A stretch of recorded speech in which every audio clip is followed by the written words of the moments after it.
Why don't you start by just telling us how you got involved in Judi's house?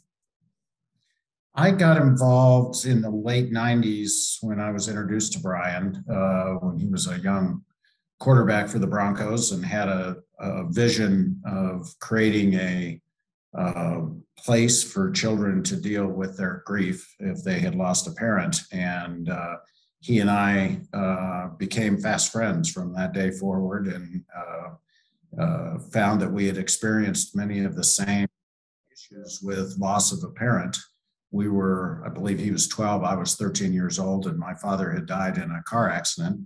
And I was the oldest of four. And I just connected with him immediately over the need for some sort of services for both kids and families to deal with grief when people lose a loved one. So I've been a supporter ever since. Can you tell us a little bit about your personal experience? What kind of support would you have wanted during that time of your life? I think it was twofold. One is I wish that my mom had had the support, and by support, primarily just somebody to talk to. And I wish I had had the peer support, and that is somebody to talk to that was my age. I grew up much like Brian did, thinking that I was kind of alone. I was the only person that was in this situation, that I was very different from everybody else who had two living parents, and no real method to talk about it or understand it. And today, even today, some long time ago, I deal with these waves of grief over, and you're like, whoa, where did that come from? And so you just learn that it's with you all the time, and you get the tools to work with it. And so that's what I really found was so valuable, and what was certainly missed by my brothers and sisters and my mother. You've been involved with the organization for so long, and you've really watched it grow and evolve.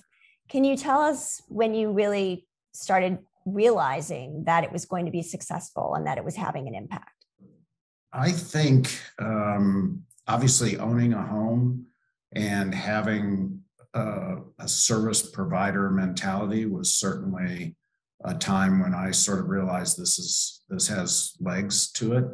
But it was really the creation of the JAG Institute for me that I realized this is bigger than we had even thought. And I give huge credit to the Greaseys and the staff for creating the JAG Institute and moving it forward, because we can't serve a whole lot of kids in the house on a one-on-one basis. And when we do, it's hugely impactful. But to provide the research and to provide the tools that counselors, parents, friends, others can provide by getting the information online, it truly makes it an international kind of effort, and there's nothing like it of its kind.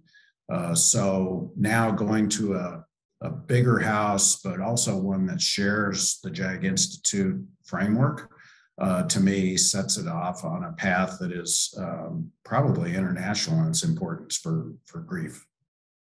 Since you've been involved for so long and such a great champion of Judi's house, what would your wish for the future be for the organization?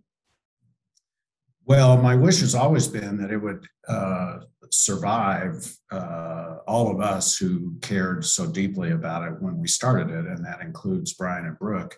And I really think, to their credit, it's well on its way. I think now my wish is being fulfilled, and that it be internationally important, that it provide the tools to any person who is dealing with a child in grief, and that child feels supported and not alone. Well, thanks to you, Bill, I think they are able to achieve that mission on a daily basis.